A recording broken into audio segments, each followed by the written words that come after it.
ના ફ્રન્ટ પરથી તમને એચડીએફસી લાઈફના પણ પરિણામ આવ્યા છે, પરિણામ નબળા રહ્યા છે અને ત્યારબાદ સ્ટોકમાં ઘટાડો છે.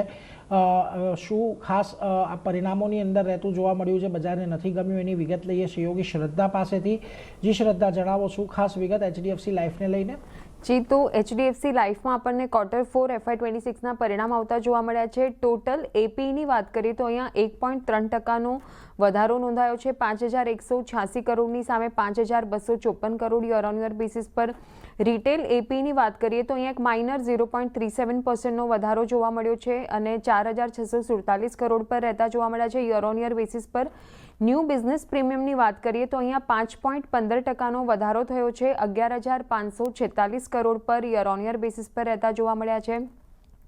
વેલ્યુ ઓફ ન્યૂ બિઝનેસની વાત કરીએ તો અહીંયા 8.5%નો ઘટાડો જોવા મળ્યો છે, 1,376 કરોડની સામે 1,261 crore Y on Y basis પર. અને value of new business margins જોઈએ તો 26.5%ની સામે 24% પર રહેતા જોવા મળ્યા છે યર ઓન યર બેસિસ પર.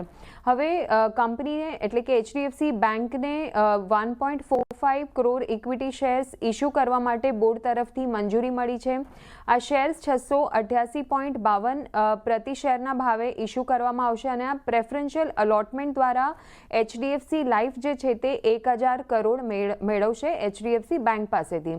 એચડીએફસી લાઈફમાં એચડીએફસી બેંકનો જે હિસ્સો છે તે અત્યાર સુધી 50.21 હતો, પણ આ પ્રેફરન્શિયલ ઇસ્યુ બાદ હવે વધીને 50.54% પર રહેતો આપણને જોવા મળશે. હવે બ્રોકરેજ નોટ આવતી જોવા મળી છે એચએસબીસી તરફથી એચડીએફસી લાઈફ પર. તેઓએ ખરીદદારીની સલાહ આપી છે અને ટાર્ગેટ પ્રાઇસ છે 690 રૂપિયા પ્રતિ શેર. જેપી મોર્ગન તરફથી પણ રિપોર્ટ આવતો જોવા મળ્યો છે એચડીએફસી લાઈફ પર. તેઓએ ઓવરવેટ કોલ આપી છે અને ટાર્ગેટ આપ્યા છે 810 રૂપિયા પ્રતિ શેર. તો રિઝલ્ટ્સ બાદ અત્યારે આપણને શેર થોડા ઘટાડા સાથે કારોબાર કરતો જોવા મળી રહ્યો છે. એટલે જુઓ